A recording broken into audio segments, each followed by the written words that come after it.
Welcome to Running Hot, Action Network's motorsports betting podcast. I'm your host, Nick Giffen, predictive analyst here at Action Network. And joining me, as always, my co-host, Stephen Young of Rotor Grinders, better known as Stevie TPFL. And this week, we're previewing the Cookout 400 at Richmond Raceway here on Running Hot. Last weekend at Watkins Glen, honestly, not a whole lot to talk about. Stevie Shane Van Gisbergen cruising to his fourth win of the year, his fourth road course or street course win of the year. Hasn't done anything on the ovals, but a double-digit second win over Christopher Bell, who was able to pass Chris Buescher into the bus stop on the final lap of the race. So Bell second, Buescher third. What were your thoughts on Watkins Glen? SVG is on another level. We talked about it last week. It was really hard to bet anything else because of SVG just being on another level. I didn't add anything post-practice and qualifying. I really liked the top Ford market, and then Blaney did what he didn't do all year. So it was really interesting with like what Blaney did, and then Buescher, it was just an interesting race overall, strategy-wise. But that was it. That was the only interesting part. The race was boring. Can't pass with this car at Watkins Glen because of how fast it is.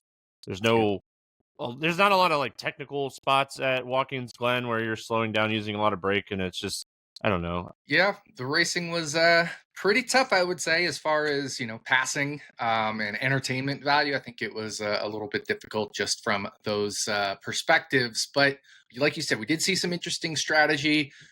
You could, pass if you were really on a different strategy and tires made a difference. But when you're on equal tire, even throughout the wear of the tire, it's just so hard to pass.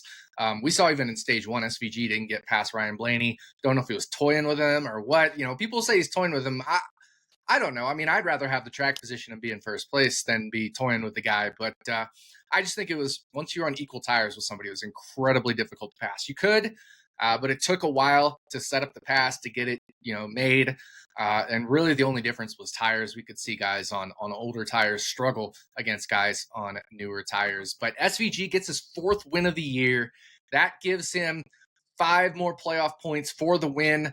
He didn't get any stage wins because he flipped both the stages, but he also has 2 stage wins this year. So right now, SVG is sitting on 22 playoff points. That would be third most behind just Denny Hamlin and Kyle Larson. Now, he'll fall behind maybe 1 or 2 others after the regular season ends and you add in the playoff points for finishing inside the top 10 in the regular season. But all said and done, after the regular season is over, we have just 2 more races here. SVG is going to end up probably in the top 5 in points as we start the playoffs. Real quick, Stevie, thoughts on the playoff picture here before we dive into Richmond? Interesting. I mean, Buescher was able to gap Priest a little bit this past weekend at Watkins Glen. Bowman kind of maintained where he needed to be. I think Tyler Reddick's basically in now, unless we get 2 new winners and something happens really bad to Reddick 2 weeks in a row. But overall, I think we get 1 more new winner. So I think this battle between like Bowman, Buescher, and Priest is going to be really tight. But I wouldn't be shocked if we get 2 new winners for what it's worth. Like, we have Richmond, which we're going to talk about some stuff. And I think there's, just looking at it, I think there's 4 drivers below the cutoff line: Hocevar, Keselowski, Kyle Busch, Ryan Priest, Ty Gibbs. So 5 drivers below the cutoff line that have the opportunity to win this weekend. Austin Dillon, yeah. And then we go to Daytona, and it's like anybody can win at Daytona. And I know we say that, but like, I mean, you look at who's below the cutoff line for like Daytona. McDowell can win there. Eric Jones can win there. Stenhouse can win there. Austin Dillon, going back to talking about Austin Dillon, Noah Gragson, we have drivers below the cutoff line that like can win at Daytona that are like good. Brad Keselowski, good speedway racers. So like, yeah, I mean, if you're Alex Bowman, Chris Buescher, and Ryan Priest, like, you're still really focused on winning a race, and we saw that with Buescher. Like, he forfeited some stage points in stage 2 to get track position to set himself up for the final part of the race. So yeah, I mean, you have to win. I mean, it's at the end of the day, you just have to win. Absolutely. And, it was a huge points day for Chris Buescher at Watkins Glen. He picked up the stage 1 win. Like you said, he sacrificed stage 2 points, but that helped him get third place in the race. He actually was the driver that scored the second most points in the race. The driver that scored the most points was Ryan Blaney, but Chris Buescher picking up 44 points overall. And Alex Bowman still picked up 30 points despite finishing in 20th place because he took stage points in both stages. So that really helped elevate him. Ryan Preece, 33 points also by getting stage points and finishing 13th. So all three of those drivers did kind of what they needed to do at Watkins Glen to keep this playoff picture quite interesting. But as you mentioned, we are heading to Richmond this week. Richmond is a 3/4 mile flat track, pretty flat in the turns. It is a very old surface. We get a lot of tire wear at Richmond, and now we're also bringing, what was formerly the option tire on the right side, and then the left side will be a softer compound than it was last year. So we're gonna have a whole lot of tire wear here at Richmond, a whole lot of tire fall off. Stevie, talk about Richmond. Yeah, I mean, you put it in the perspective, I think, great right there. It is not Darlington, but it is more than Vegas tire wear wise. So I think it's a really interesting race. I think this racetrack with this tire has a ton of potential. I was a little shocked we're only racing here once this year because I do think Richmond, out of the tracks that is around, it has the most potential on these short flats. But I mean, racing at Richmond, it's a short flat track, and we talk about these short flat tracks all the time. Richmond, Phoenix, New Hampshire, Iowa that we just went to. Some people classify Gateway in this same area. So, I mean, it's the short flats, and it's going to be different than Iowa. Iowa, we saw a lot of kind of follow the leader, not be able to pass, and we're going to see a lot more tire wear at Richmond this weekend. So you have to manage your stuff. You just can't go out there and run 100% right when the green flag drops, or you're going to drop back a lot at the end of these runs. And I think we're going to see a lot more passing 30, lap 40, lap 50 of runs where we didn't necessarily see that at Iowa. Tires made a little bit of a difference, but the repaved corners at Iowa still slow down the tire wear enough where it's not going to matter. Well, now at Richmond, again, lap 15, lap 20, okay, now lap 40, 50, who saved their stuff in those first 15 laps? So I think you're looking at veterans. I mean, Denny Hamlin, Brad Keselowski, these guys that are just really above average at saving their stuff is something that we're looking at. We talk track comps all the time, but I mean, this week it's who was good at the old Atlanta, who's good at Darlington, who's good at managing their stuff. Yeah, I agree with all that. And I think it's, a really important point that it is different from Iowa, even though it's the most similar to Iowa in terms of shape and size, because you mentioned Iowa had those repaved corners in the bottom lane or two, which helped mitigate some of that tire wear. Now, tires could come into play. We did see Bubba Wallace come from 2 laps down and drive through the field in that last stint when everybody else was trying to save fuel on older tires and Bubba wasn't trying to save fuel on fresh tires. He drove from 30 something all the way up to 6th place, but that's kind of the exception to the rule at Iowa. We saw Chase Elliott come in and take 2 tires, and that made no difference. You needed 4 tires or just to stay out and keep track position.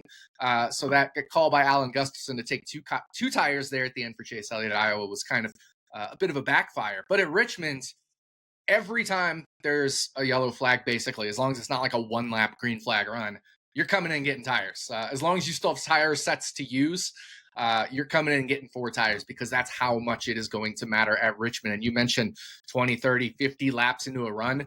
We're going to see the drivers that manage their tires better than the drivers that didn't manage their tires as well really stand out. And as you talked about, that plays into the veterans. We saw that last year with Bristol when we had the courting race on the first Bristol race. Who was the top 3? It was Denny Hamlin, Martin Truex Jr., Brad Keselowski. What do those 3 have in common? All those drivers are in their 40s or upper 30s, right, in terms of age and experience. So I think this is, just another spot where tire management is going to be a huge factor. Any other intangibles or things we need to know for handicap in Richmond? Yeah, I mean, we talked about it a little bit, but this is the first time we're going to see this left and right side tire together at Richmond. We saw it at Bowman Gray earlier this year with the Clash. So Bowman Gray is a much shorter racetrack. It's a quarter-mile racetrack, so it's a much shorter racetrack than Richmond. So I don't know how much data you necessarily want to use, but we did see like fall off on tires matter. But I mean, it was still very hard to pass the leader. What did Chase lead? Like 170 of the 200 laps at the Clash earlier this year. I don't think it'd be as close to that at Richmond. I think if you have tire fall off, I think you'll be able to pass the leader if you're able to manage your stuff. So, I mean, the biggest intangible, I think, and I know this sounds like a broken record that we say every week, but like you're going to have to look at some lap average data from practice, because who can manage their stuff in practice is going to translate pretty well to who's managing their stuff in the race. When we go to like Michigan and stuff, we talk about like who just has pure raw speed. Well, we go to a track like this, we're like, all right, who is managing their stuff? Who has more fall off from lap 10 to lap 20? Who's doing better? Who's running faster on lap 25 because they're managing their stuff? So I think the biggest intangible, again, is practice. It matters so much. So make sure you're using Nick's flags, you're using my practice data model. So those are two really big things this week on determining where you're going to bet and where you're going to play fantasy. Absolutely. So, going to be an interesting week. It's going to be a lot of tire management. It's going to be important to look at practice, to look at not just raw speed, but fall off. If a guy is closing on another driver over 15, 20, 30 laps, that's important, even if he didn't fire off on single or 5 or 10 lap speed, because Richmond's such a short track. We're going to get drivers that are going to run a full 30 lap average and beyond, which is why I think my flags data is so important, because we're going to get drivers that might make a 40 or 50 lap run just in practice.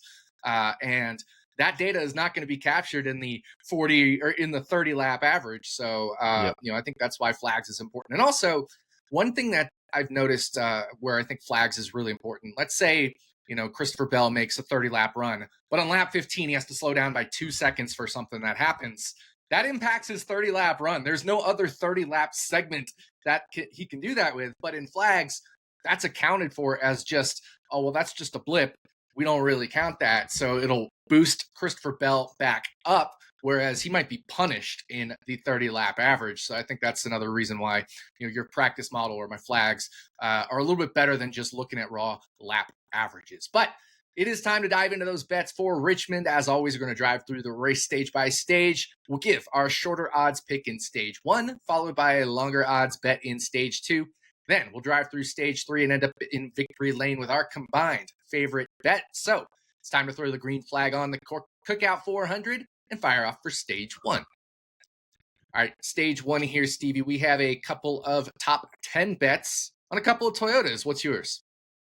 Yeah, I'm going to go. This one is a little just maybe overthinking it, but I really like this one. It's Ty Gibbs for a top 10 at plus 220. And the reason that I like Ty Gibbs here is if we go back to the Bristol race from like a year and a half ago where the tires were just shredding, he was one of the fastest and he was one of the better drivers at like maintaining his stuff until everybody kind of caught on late in that race. And if we look at his short flat data, like he has some races in here with a lot of top 5 speed. He has some races where he's been just absolutely awful too. I mean, if you look at Phoenix from earlier this year, they just did not have it going on. They were struggling big time with that car. So there's risk in this one, but it's kind of in the price. The risk is in the price at plus 220. I like his recent form. I like his recent speed. I think they have it figured out.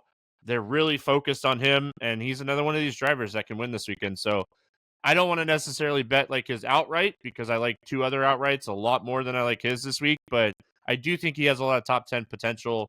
And at plus 220, you kind of pair him with my other bet, and you only have to hit one of these 2 top 10s to make money. So that's kind of where I'm at on my picks this week, is just betting both of these top 10s and just kind of hoping that one, I mean, I'm hoping both of them get there, but I'm hoping that one get there to hit the profit margin. So Ty Gibbs, top 10, plus 220 is my stage 1 pick. Well, and that's exactly what I did at Iowa, right? I was looking at a couple of plus 250 top 10 bets. I think it was Priest and Bubba Wallace or something like that. And just hoping one hits, and it turns out both did. So that was kind of nice. But I definitely understand that. So your first one of the 2 is Ty Gibbs. And you mentioned his improved form. In 4 of the last 10 races, he's finished 7th or better. And in 7 of the last 10 races, he has finished 14th or better. So definitely improving form all the way up to 17th in just raw points. Now, not in playoff standings, but just in raw points whereas he was lagging back in the mid or even back half of the 20s for much of the season up through, let's say Nashville Super Speedway, where, he picked up that 31st place finish and was sitting about as low as he had been all season. So Ty Gibbs plus 220 top 10 finish is Stevie's first pick. For my stage one pick, I am going to go to a different Toyota, a different team. And instead of Joe Gibbs Racing, I'm going to go to 2311 and take Bubba Wallace for a top 10 finish at plus 160. And we've seen it all year. Bubba Wallace has excelled on these shorter flat tracks. We saw him finish fifth. You talk about the tire combination at Bowman Gray. He ran really well at Iowa, ended up, breaking a toe link, I think it was, going 2 laps down, coming all the way back through the field, finishing sixth.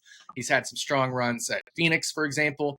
And at Richmond, finished fourth in this race last year. And he's had some top 10 speed in a couple other races where he's had issues. One I know was for like a safety violation on pit road. Another one he got into an incident kind of late, but he's been in top 10 position, I think, in each of the last 3 Richmond races late in the race.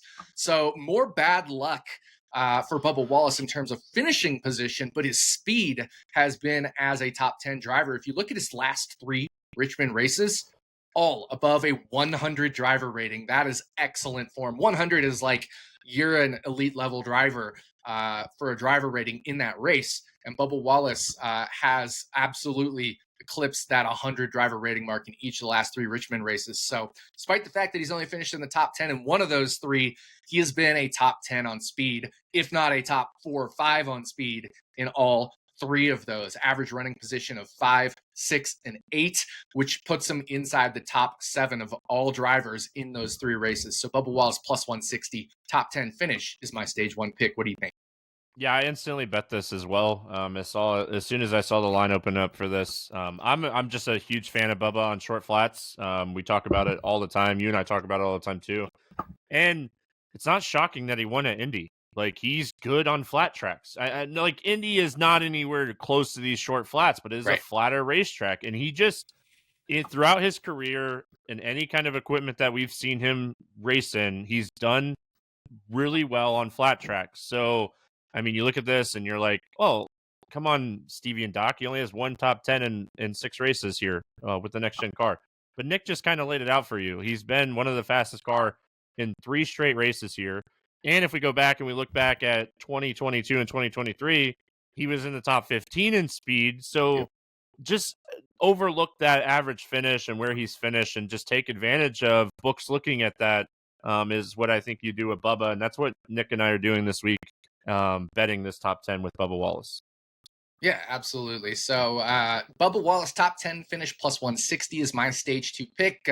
You can get that plus 160 Bet365, Hard Rock, and FanDuel even has plus 150 out there for those of you who may not have those other books. Totally fine betting it there at plus 150. I think there's even a plus 135 I'd bet that at. I'm fine with that number as well. Bubba Wallace should be a top 10 contender this Saturday night, right? We're going Saturday night racing here, Stevie. Yeah. So stage 1, Ty Gibbs, top 10 plus 220 for Stevie.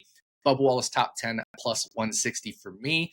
That'll do it for stage 1. We're going to come in, definitely get those 4 tires, especially for Richmond, get some fuel. Before we fire off for stage 2, I want to remind you all, football season is here, and we've got some huge improvements and updates coming on the award-winning Action Network app, which we're very excited to discuss in the coming weeks. But to get the most out of the app, you'll still need to be an Action Pro subscriber. It's only with Action Pro you get real-time pick alerts from me and the entire Action Network team of experts. Plus, you can access pro projections powered by Sean Kerner and our predictive analytics team, plus a ton of other benefits. Right now, Running Hot listeners can save $20 off the annual price of Action Pro. Just go to actionnetwork.com/pro and use code POD20. That's actionnetwork.com/pro and use code POD20. That's POD20 for $20 off the annual price of Action Pro. All right, we're time to fire off here for stage 2. Stevie, what do you have in stage 2? Looks like that second top 10 bet that you're open hit 1 of 2 at least. Yeah, I mean, so I've bet 4 top 10s, I think, already this week, and I'd be super happy if I hit 3 of these 4, but definitely these 2. It's Austin Dillon for a top 10 at plus 220. I mean, if you look at his finishes on super speedways, you definitely classify him as someone that races really well on super speedways. But what people don't realize is like Austin's best track is probably Richmond. I mean, he has 3 top 10s here in the last 6 races. Speed wise, it's there. I mean, he was one of the best cars here last year. Like, and I know you and I were talking about it. Like Denny was talking about on this podcast. Like they just tried a bunch of different stuff, and what they did with this car last year, it really worked. I mean, and you could take away whatever you want to take away from what happened last year's race. Like he was really fast. He was a top 3 car. He lost at the end of the race and kind of just used his bumper is the nicest way to put it. But let's just look past that and just go, he was a top 3 car in speed. Austin Dillon was a top 3 car in speed. He's finished inside the top 10 in 3 of the last 6 here with the next gen car. The speed is there. Him and Kyle Busch have a lot of upside this week with the speed that RCR showed here last year. So with this tire, I lean more of a top 10 bet than just betting his full on outright. But I think Austin Dillon for this top 10 bet makes a lot of sense. I completely agree with you. And if we look at the last 12 Richmond races, Austin Dillon has finished inside the top 10, 1, 2, 3, 4, 5, 6, 7 of the last 12 Richmond races. That's better than a 50% top 10 rate, right? If that was translated to fair odds, he'd be in the minus odds in terms of his top 10 rate, and you're getting a plus 220. Not only, like you said, was he a top 3 car last year, but if we go to that 2020 race during the COVID pandemic, there was only one Richmond race that year. So the one Richmond race that year, he also was a top 3 car. He finished 4th, but he had a 118 driver rating, led 55 of the 400 laps compared to that race last year that he won. He only had a 116, I say only, 116.6 Right. driver rating and led 35 of 408 laps. So we've seen Austin Dillon dominate at Richmond multiple times over the last 5 years. And, you know, you're like, well, 2020 wasn't the next gen car. Sure, it wasn't, but it was closer to the next gen car than going back, many years ago. And again, 2020 is more closer to Richmond tire wear now than Richmond tire wear back in 2015 or 14, things like that. So it's still relevant to use later Gen 6. I'd say like 2019, 2021 was like the back half of the Gen 6 where, you know, they went to 550 horsepower on the intermediates and 750 on the shorter flats. And the average of those is like the 640, 650 horsepower we're at now. So I think it's kind of okay to use 19, 20, 21 Richmond data as well. And we've seen, if we look at Austin Dillon over the last 12 Richmond races, he's been very strong. So plus 220 is a pretty solid price on Austin Dillon at what is probably his best track. For my stage 2 pick, I don't have a pick. I am considering between 2 bets that I have not made yet. I'm thinking about them. My model shows value on both of them slightly, but I kind of just want to play it a little conservative this week. I really like the 2 bets I have made. The second will be in victory lane that we'll talk about with Stevie. So the 2 bets I'm thinking about are another plus 220 top 10, and that is Carson Hocevar at plus 220 for a top 10 finish. Or I'm thinking about taking Chris Buescher to win this race at 27 to 1. And, the reason I would take Chris Buescher to win 27 to 1, he won here in the next gen car in 2023. He also finished 3rd here in the next gen car in 2022. He had a great race here in I think it was the first race last year. He finished inside the top 10. So this has been a very strong track for Chris Buescher. Tracks where you kind of either need to manage your tires or where the line moves around, whether it's Bristol or Dover on the concrete, those kinds of things. Chris Buescher has excelled at. Now, Bristol and Dover are a little different simply because, they're concrete, but the idea is the line moves around as you pick up and put rubber down, and the line is going to move around, and things are going to change at Richmond just because of the tire wear, right? You might be more comfortable on the bottom. Then as your tires start to wear, you may not be able to make the bottom as well. So you kind of have to roll mid or top in terms of your lines at Richmond. So it becomes a multi-groove race as well. And Chris Buescher has always tended to excel at those, or for example, just another high tire wear race, finished 6th earlier this year at Darlington, 6th at Homestead. He's always been great at those high tire wear tracks as well. Hocevar, on the other hand, he finished top 10 here at Richmond last year. He's always been a high tire wear merchant as well. If we want to talk about, whether it's the Homesteads or the Darlingtons, especially in the truck series, but also Carson Hocevar won at Richmond in the Truck Series for one of his 4 career wins in the Truck Series. So I think Carson Hocevar is, just really talented driver. He was very, very good at Iowa. I think it was a 10th place finish for him at Iowa was pretty unflattering. Sorry, it was 8th place finish for him at Iowa was very unflattering. He ran top 5 or 6 most of that race. Got bit by some of those stage 3 cautions that we saw and just the strategy and the fuel saving that we saw at Iowa. But he was a top 5 or 6 car at Iowa, which is one of the more similar tracks to Richmond. So I think Carson Hocevar, and I said 4 Truck Series wins. He has 5 Truck Series wins. I forgot about the one at Kansas earlier this year. But you get the idea. Carson Hocevar has done well at similar tracks. He's done well at high tire wear, and he's performed well at Richmond itself. So I'm considering his top 10 at plus 220 or Chris Buescher's outright at 27-1. Thoughts on either of those, Stevie? And not to give away too much, but very high on RFK this week, just in general. They have something figured out at Richmond. I think any of these 3 cars could win this weekend, so I don't necessarily hate the Buescher bet at all. And then as far as Carson is concerned, like you said, he won at Richmond in the trucks. He won at Homestead in the trucks. He finished inside the top 5 in 3 of his 4 Darlington races. So, I mean, this is the type of background these guys come from. Him, Josh Berry, these guys, Ryan Preece, like they grow up racing on these tracks where they have to manage their stuff because they're running a feature on the same tires for 100 laps. And, so this is the type of stuff that these guys are really good at. So, yeah, I like the Carson Hocevar bet. I think you talked me into betting it. I know you were like considering it, but I think you talked me into betting it. So, like he was already on my radar. And I think like what's a 5th top 10 bet here early in the week. So yeah, I mean, I don't hate this at all. Alrighty, so I haven't made these bets yet, but make sure to stay tuned to Nick_Giffen. That's my handle in the Action Network app in case I do end up logging these. I'll probably end up betting at least one of these two, just kind of, want to dive in a little bit more into the data. We're still only here as we're recording this on Wednesday, midday or so. So still have a little bit of time to think about this before we fire off for practice and qualifying. But my stage 2, not really pick, but stage 2 considerations are Carson Hocevar for a top 10 and Chris Buescher to win. Stevie's stage 2 pick, Austin Dillon, for a top 10 finish. That'll do it for stage 2. We're going to drive through stage 3 as well.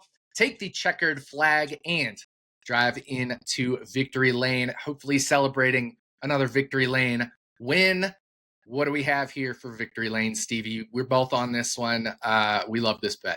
Yeah, I mean, I said it last week. I said as soon as the line opens for Brad Keselowski, I'm betting him to win the race. And I stuck by my words. As soon as it opened, I bet him. And it's moved down a little bit for Hard Rock. But you can still get this 20 to 25 on some books. I think 22 is the best out there right now. But yeah, Brad Keselowski is one of the best in the Cup Series at maintaining his stuff. We talk about it all the time. Like anytime that we go to a racetrack where you have to maintain your stuff, he's up there. RFK has something figured out at Richmond. Buescher's been really fast. Outside of the second race last year, Keselowski's been really fast here. Like, it's just a really good track for this organization. They're both or 2 of the 3 are below the cut line. They're going to have fast race cars this weekend. And like, if you don't even love the Brad line and you're not with us on this, you could just go and bet RFK to win the race and take kind of group Buescher and Brad together, and even add in Ryan Preece. But I personally am okay with betting this Brad line because I think he has the best chance outside of the cutoff line to win this weekend. And I love the odds. I think he's going to be fast. He could just stay out of trouble. If he just avoids trouble here and has no issues, I think Brad is going to be in contention to win this race with 100 laps to go. I completely agree. I think Brad is going to be absolutely in position. You mentioned, aside from that second race last year, in the next gen era, RFK has had speed. Brad Keselowski, his average driver rating over the other 5 races, not counting the second race last year, 92.5. And if we consider the fact that in 2022, RFK was maybe a little bit of a step below than they were in 23, 24, 25, just in terms of overall speed. So if we look at 23 in that first 24 Richmond race, average driver rating of 97 in 3 Richmond races for Brad Keselowski, including that race that Chris Buescher won, where Brad Keselowski actually was the dominant car. He led 102 laps I believe he had some kind of penalty or something like that, or a mishap on pit road that cost him the track position, but Buescher still ended up winning. But Brad Keselowski was the dominant car in that race. If we go to Iowa, just a couple weeks ago, guess who was the dominant car? It was Brad Keselowski. Finished third, but absolutely was the best car. I think you and I and everybody will agree Brad Keselowski was the car to beat at Iowa. Won stage one, won stage two, had the fastest lap of the race. The only time this year that a Ford has had the fastest lap of the race. And ended up finishing third on that, fuel mileage stuff there. But Brad Keselowski, love him this week. I got him 25-1 at opening at DraftKings. He's since moved to 22. He's 20-1 at a bunch of places. Totally fine with those numbers still as well. So our victory lane pick for the Cookout 400, Brad Keselowski to win the race at 20 or 22-1. And that is going to do it for us. So thank you for listening to the Cookout 400 episode of Running Hot, Action Network's Motorsports Betting Podcast. If you'd like to tail some of the bets we discussed today, look for the quick slip link in the podcast and video description, or go to actionnetwork.com/bet now. We'll be back next week to talk bets for the Coke Zero Sugar 400 at Daytona, which of course is the regular season finale. We know that is going to be an absolutely chaotic race, which means I think we'll find some value early on in the week. So definitely make sure to tune in to that episode next week.